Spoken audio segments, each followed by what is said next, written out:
I do not care why Donald Trump says we went to war with Iran, because he doesn't know. He does not know why we went to war. He has no fucking idea. Even if they told him, even if he made the decision based on some sort of information. I'm sorry, what was it Caroline said? His feeling based on facts. Yeah, it was all feeling and no facts, because whatever he thinks is a fact, whatever you tell him in passing, it may or may not land and sink in, and it may not stay. Probably won't, because the man has seriously deteriorating mental capacity. The man has dementia. It's obvious. Every time they stand him up in front of a podium, which they only do for their own ego and also to feed the base so that they can show proof of life, because we all got really excited that one weekend where we didn't see him, and they don't want us to have joy. But he has dementia, so he doesn't know. Even if he did know, because back before he had dementia, before he didn't have the capacity to form new memories or to recall things that weren't fed to him on a teleprompter that he could barely read, he was a pathological liar. And also profoundly stupid. This is not an intelligent man. Do you know why he has the reputation of being intelligent or cunning or a good businessman? It's all lies. It's because he has so much fucking gall that he bowls over normal and rational people. They can't help but be impressed by the sheer fucking audacity of this walking sack of shit, that he can just walk into a room full of reasonably intelligent people, successful business people in the most cases, because those are the people he wants to impress the most. He can walk into a room full of successful business people who've built businesses and names and fortunes and legacies and dynasties. He can walk in and act like he's one of them and tell them how to run their business, and he can tell them that he's the best and the most successful and the smartest and the most brilliant, and that everything he touches turns to gold, even when they know through all of their senses and all of their knowledge of watching him that not a single fucking thing he just said was true.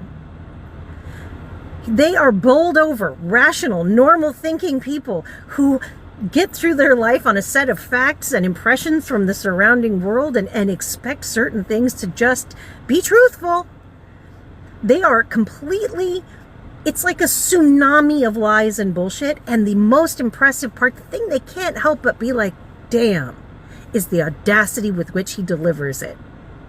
The sheer conviction, the defensiveness that gets pulled out, the vile attacks that he will bring upon you if you dare to question his version of reality. That wins people over because they can't help but be impressed by how fucking ballsy this man is. And I only mean that metaphorically. It's his superpower. It's how he gets by, being terrible and stupid.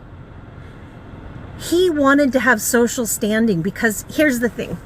The way that he mostly has made his money in real estate is actually by leasing his name to various projects and companies and letting them use his name. And the reason he thinks that he started off being able to get all these loans is because the name means something. The name has value. The brand, the Trump brand, has value. Do you know why it has value? Because it has social value. It has a certain amount of prestige to it. It only has that because he's a liar. He managed to become something on the social scene in New York by pretending to be a publicist or an agent for Donald Trump. He called himself John Barron. You may remember that name. Also, find it very odd that he named his son after his fictional persona. Actually, I don't find that odd. He's just egotistical. He's just throwing it in the face of the world because he really does think he's clever. He thinks he is smarter than other people because stupid people don't understand that they're stupid. Like really debilitatingly stupid. But like I said, the gall and the audacity has gotten him through because nobody expects a person who is that stupid and that bad at business to come into the room and say they're the best and smartest businessman you'll ever meet.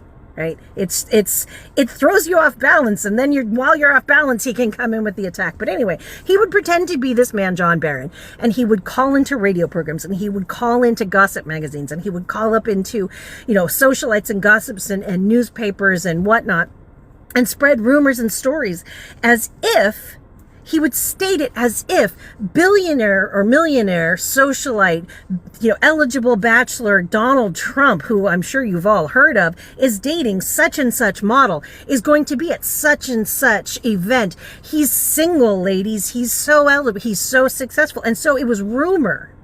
And in the social scene of the hyper superficial 80s, that counted. That worked. He had enough money and flash to get into these events, and all he had to do was sort of make an appearance and work the room and tell his lies. And you'll notice he still has that habit of saying, well, I've been hearing all sorts of people saying. He's distancing himself enough from the lie that he's telling you that your brain wants to associate that with somebody else. That's just a logical thing that we do. When somebody tells you, oh, I heard, or a lot of people have been saying, I've heard from a lot of people, oh my God, I read this thing. You have a tendency to want to believe that there's a source somewhere. And so you're more inclined to believe that. And so that's how he got by. Do you know, at one point, I think it was during the 90s, back when he was doing the casino thing and running those into the ground. Yeah, he bankrupted casinos, as we all know. But did you know he was $500 million in debt?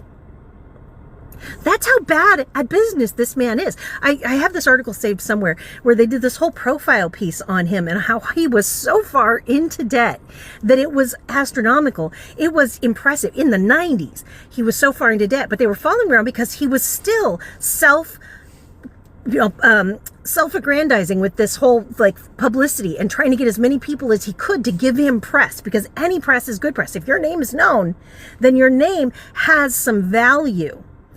So he would get himself, reporters to follow him around and write puff pieces, even if they weren't great pieces. I mean, that's why he wrote a fucking whole editorial on the Central Park 5, because he needed to get his name into the paper. He needed to take out an entire ad. It was all about getting his name in front of people, no matter what it was for. He's been flooding the zone with bullshit his whole fucking life.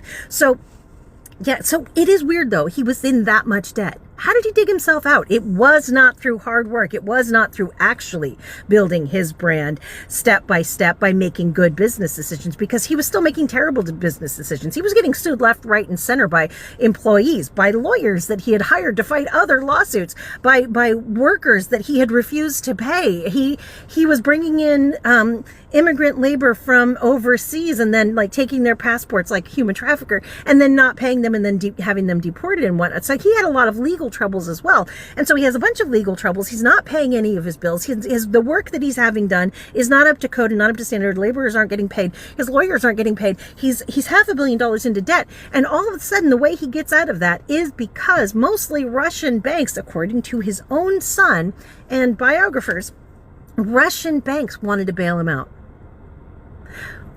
Foreign interests gave this man money. Why would they invest in a man who was so bad at business that he was $500 million into debt, deeply, almost unimaginably stupid and a failure in every single thing he put his hand to, except for self-aggrandizement and getting himself known and getting himself connected to people who could use him or he could use? A man who was deeply compromised by associations with people like Jeffrey, a man of vices. Why would they want to attach themselves? Why would they want to give money to a man like that? Why would they want to invest in him? Ponder, friends, ponder amongst yourselves. So yeah, even back when he had capacity, as limited as it was, he was able to fail upwards spectacularly by being a terrible human being. And by so many normal, rational people either not being prepared to deal with the person that terrible and blatantly in your face dishonest about it, so that they were just like, wow, right? Or by being so terrible and so compromised that he became an asset and valuable to other people. So yeah, even back then, he was a liar and a fool. And now he's a liar, a fool, a narcissist, a sociopath, and he has dementia. So I don't give a fuck what answer he gives you on his little make grandpa feel good press conferences where we wheel him up to the podium and we let him blather and fucking decompose on national global television. I don't care what his answer is. I want to know what Tulsi Gabbard's answer is about why we're at war. I want to know what the Kushner's answer is to why we're at war. I want to know Marco Rubio, if he were really to tell the truth, and maybe even that 23-year-old former grocery bagger and landscaper who graduated from college within the last couple of years, who has a senior position in counterintelligence. I want to know why they think we're at war, because we all actually know. Anyway.